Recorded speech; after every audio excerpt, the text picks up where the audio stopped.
Најмногу поени и прво место на ранг листата од 10 кандидати за нов претседател на ДКСК освоил Адем Чучул, потврдија за Телма неофицијално членови на комисијата за селекција.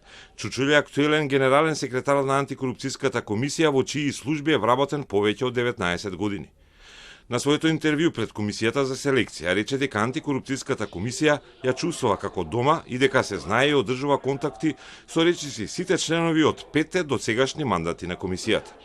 Но беше генерален секретар во време на Татјана Димитровска, обвинетата екс-председателка на ДКСК, која е на суд за одавање службени тајни од предмети на комисијата, како и за тоа што друг, наместо неа, полагал влезен тест за проверка за сертификат државна тајна. На интервјуто не беше прашан директно за соработката со Димитровска, но рече дека минатиот период антикорупцијската комисија работела, ама не го представувала сработеното. Моја проценка е дека работи активно комисијата, но треба тоа да го подобро да го презентира во јавноста. Во таа насока го спомнав дека би организирал почести брифинзи пред се и пресконференции со медиумите, тоа што е реализирано да се презентира добро во јавност. Некојаш и впечатокот се добива дека и самите новинари, дали од недоволен ангажман или од непознавање на материјата, поинаку ги презентираат сработените предмети во јавност.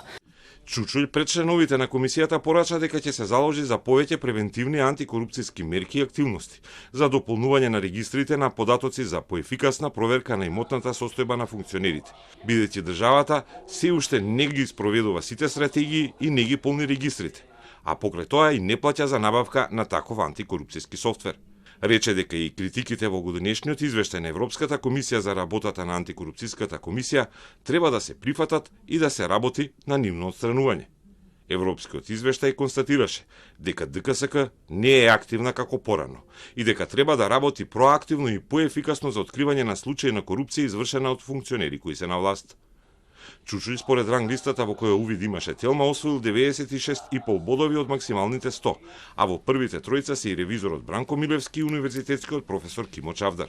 По предавањето на ранг листата следна на потеке комисијата за избори и именувања, која треба да го утврди името на кандидатот за нов претседател на антикорупцијската комисија.